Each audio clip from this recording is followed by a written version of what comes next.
네, 이렇게 어제 저녁에 울산 동쪽 해역에서 규모 5.0의 지진이 발생했습니다. 이 지진 때문에 전국에서는 신고가 빗발쳤다고 하는데 지금까지 발생한 지진 중에서 역대 5번째 규모라고 합니다. 네, 이를 가지고 홍태경 연세대 교수와 이야기 나눠보겠습니다. 어서 오십시오. 네, 안녕하십니까. 네, 규모 5.0이라고 하는데 이 정도면 어느 정도 파괴력을 갖고 있나요? 네, 우리나라에서는 예. 지금까지 1978년 이후로 지진 관측이 있었고요. 지금까지 규모 5.0 이상이 이번까지 포함해서 7번 발생했습니다. 예. 그래서 랭킹으로 따져보자면 역대 한 5번째 순위에 들어가는 큰 지진이라고 할 수 있는데요. 네. 그런데 이런 규모 5.0 지진은 만약에 진앙지가 내륙이라고 한다면은 내륙 내에서는 꽤나 큰 피해를 일으킬 수 있는 지진이 되겠습니다. 하지만 이번 지진이 해역 지역에서 발생하다 보니까 또 내륙까지 거리가 한 40km에서 50km 떨어진 거리에 해당하고 그로 인해서 지진파가 많이 감소된 채로 내륙에 전달됐기 때문에 큰 피해로 연결되지 않았습니다. 네. 해양에서 발생했을 때는 조금 그 파괴력이 좀 떨어지나요? 그렇지는 않고요. 예. 그 지진 피해를 보게 되는 대상 지역까지의 거리가 중요한 요소입니다. 예. 그러니까 해양이냐 내륙이냐는 사실 중요한 문제는 아니고요. 지진파라는 것이 땅을 통해서 전파가 되기 때문에 그 위에 물이 덮고 있든 덮고 있지 않든 간에 큰 문제가 되지는 않습니다. 하지만 이제 해역에서 발생하게 되면은 내륙 지역까지 거리가 비교적 떨어지기 마련이기 때문에 예. 그로 인해서 지진파가 전달이 되면서 점차 감소하는 형태를 보이게 됩니다. 네, 그러니까 그거에 상관없이 내륙까지의 거리가 중요하다는 그렇습니다. 말씀이시죠. 규모 5.0이면은 우리나라에서 5번째, 그러니까 상당히 규모가 큰 것으로 보이는데요. 원래 이쪽 지역에 이렇게 지진이 자주 발생했었습니까? 예, 이 지역은 쓰시마 고토 단층이라고 하는 큰 활성 단층이 존재하고 있는 곳입니다. 네. 이 쓰시마 고토 단층은 대마도 서쪽 해안가를 따라서 발달해 있어서 동해까지 쭉 연결돼 있는 굉장히 긴 단층대인데요.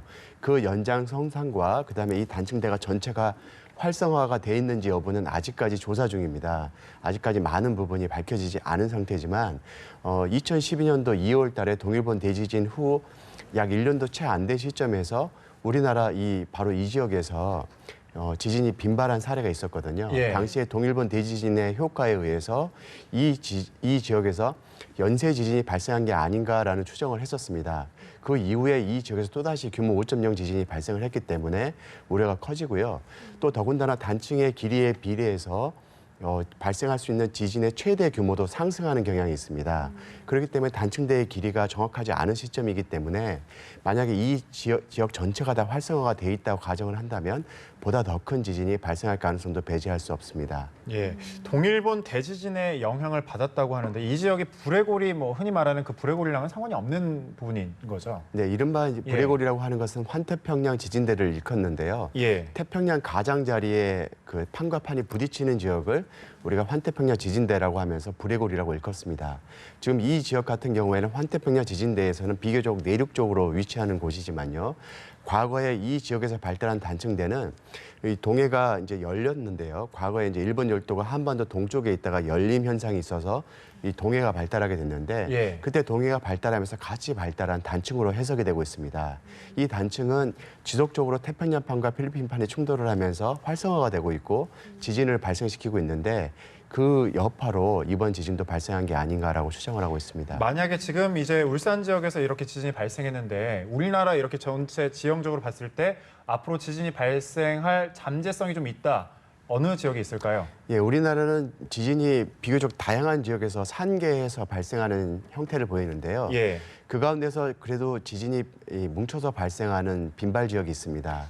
그 중에 하나가 이제 서해안을 따라서 지진이 빈발을 하고 있고요. 속리산 이론의 내륙 지역, 그다음에 울진 앞바다와 같은 동해 연안 지역, 그다음에 남해안 지역, 그다음에 최근에는 제주 연안 지역에서도 지진이 많이 빈발하고 있는데요. 예. 그런데 이제 우리가 역사 기록물을 보게 되면은 이 서울을 포함한 수도권 지역에서도 굉장히 큰 지진들이 많이 감지가 됐었거든요. 실제로요? 네. 예. 그래서 지금 현재는 수도권 지역에서 지진이 많이 발생하지 않지만 그것은 이 수도권 이론이 굉장히 딱딱한 경암 지역이기 때문에 이 힘이 쌓이고 지진이 발생하기까지 비교적 오랜 시간이 걸리기 때문에 발생하지 않는 거로 판단하고 있거든요. 그래서 미래에는 언젠가는 수도권에서도 큰 지진이 발생할 가능성을 배제할 수 없는 상황입니다. 네. 네. 이쯤에서 살짝 궁금해지는 게 앞서 그 뭐 5번째 규모라고 했는데 역대 최대 규모의 지진은 어느 지역에서 발생했나요? 예, 그 예. 규모 5.3 지진이 이 한반도에서 발생한 최대 지진으로 평가가 되고 있는데요. 네. 이것은 이제 북한 지역에서 사실 발생했습니다. 예. 그래서 남한 지역이라고 보기는 어렵지만요. 하지만 이제 이 지진보다 더 큰 계기 지진이라고 하는 지진계에 기록된 지진이 있는데요. 그게 1952년도에 발생한 지진이 되겠습니다. 1952년 전쟁 중에 한국 전쟁 중에 발생한 지진인데 예. 당시 규모가 6.3으로 평가된 지진이 있었거든요. 근데 이제 1978년 이후로 기상청에 의해서 공식 관측된 기록에 의하면 규모 5.3 지진이 가장 큰 지진으로 알려져 있습니다. 예, 지금 화면에 이제 그래픽으로 이제 나가고 있는데 네. 그 규모 5.3, 5.2, 5.1, 5.0 그 5 이쪽 저쪽으로 이제 좀 많은데 이게 보면 5.0하고 5.1, 5.2 숫자가 0.1밖에 차이가 안 나는데 이게 강도가 차이가 좀 큰 건가요? 네, 이 예. 규모가 우리가 4에서 5로 바뀌면 1단위가 바뀔 때마다 에너지는 32배씩 차이가 납니다. 32배. 예. 그래서 0.2씩 바뀔 때마다 에너지는 2배씩 차이 난다고 생각을 하거든요. 그래서 5.0과 5.2는 사실 5.0이 두 개가 한꺼번에 발생을 해야 5.2가 됩니다. 그래서 5.0과 5.2는 엄청나게 큰 차이라고 할 수 있는 거죠. 네. 그래서 5.0과 5.4는 2 곱하기 2가 돼서 5.0이 4개가 한꺼번에 발생을 해야 또 5.4가 되고요. 5.8과 5.0은 2 곱하기 2 곱하기 2 곱하기 2가 돼서 8개가 한꺼번에 발생해야 됩니다. 네, 사실 뭐 조선왕조실록에서부터 400년마다 네. 주기로 뭐 지진이 크게 발생한다 이런 얘기도 네. 좀 나오면서 계속해서 우리나라에도 지금 큰 지진이 나는 게 아니냐 이런 우려도 나오고 있는데 아무래도 우리도 좀 안일하게 생각하고 있을 건 아닐 것 같습니다. 네, 맞습니다. 우리나라 같은 경우에는 1978년 이후의 자료만 보다 보니까 규모 5점대가 최대의 지진이라고 오해하기 쉬운데요. 예. 하지만 역사 기록물에 의하면은 규모 6.0이 넘거나 규모 7에 육박하는 지진들이 수차례 관측이 되고 있습니다. 그러니까 한반도 같은 경우에는 이 응력이라고 하는 힘이 쌓이고 지진이 발생하기까지의 인터벌이 굉장히 긴 구간이 예. 되겠습니다. 그러다 보니까 오랜 기간의 힘의 축적이 필요하고 그 힘의 축적이 완료가 되면 지진이 발생하게 되거든요. 네. 그래서 이러한 지진들은 과거에 발생했던 큰 지진들은 네. 미래에 발생할 가능성이 아주 높다고 할 수 있습니다. 네. 그렇다면 좀 일본에 비해서는 안전지대로 어쨌든 좀 여겨져 왔지 않습니까? 과거보다 좀 지진이 잦은 이유를 짚어보자면 뭘까요?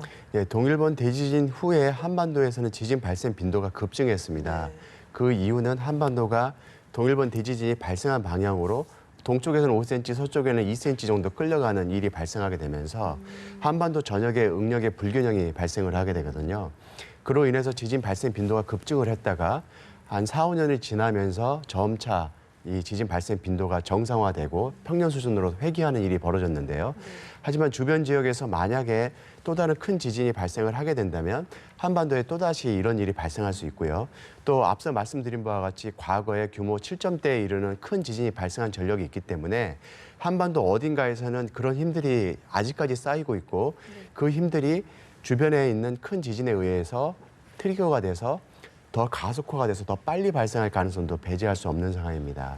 네, 이 지진을 사실 접할 때마다 좀 궁금했던 게 규모와 지진 규모와 진도 이 두 가지 말을 가지고 좀 비슷한 것 같은데 얼핏 다른 것 같더라고. 이거에 대해서 한번 짚어주시죠. 규모가 흔히 말하는 리터 규모라는 걸 말하는 네, 거죠. 맞습니다. 예. 일반적으로 이제 지진에서 발생하는 에너지를 가지고 따지는 것이 바로 규모가 되겠는데요. 예. 그래서 한 지진은 규모값은 바뀌지 않습니다. 하지만 진도는 이와 반대로 피해 사례를 가지고 따지게 되는데요. 네.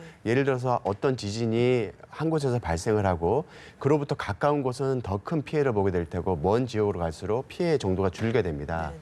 그래서 피해가 큰 곳이 바로 진도가 높은 곳이 되고 피해가 작은 곳이 진도가 낮은 곳으로 평가가 됩니다.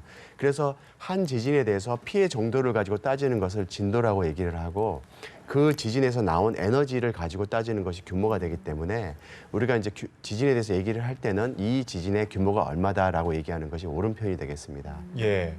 우리나라 건물은 앞서 이제 지금 대담 전에 리포트에서도 잠깐 나왔었는데 영상에 보면 건물이 계속해서 흔들리고 있는 모습을 볼 수 있었습니다. 지금 지진이 5.0이었는데 수도권에서도 지진이 감지가 됐는데 이 내진 관련해서는 좀 어떤 방비책이 있을까요? 예, 그 예. 내진 관련해서는 지속적으로 정부가 내진 성능 향상을 위해서 노력을 하고 있습니다. 또 네. 법제화를 하고 있어서요. 예. 2000년대 들어서는 주요 공공 건물이라든가 그다음에 시설물, 기관 산업에 대해서는 내진 설계 기준법이 거의 다 통과가 됐습니다. 그로 인해서 최근에 지어진 건물들은 내진 설계가 비교적 잘 되어 있는 건물들이라고 할 수 있는데요. 문제는 이제 과거에 지어진 건물들이 내진 설계 기준법이 통과되기 전에 지어진 건물이다 보니까 예. 내진 설계가 채 되지 않은 건물들이 남아 있습니다.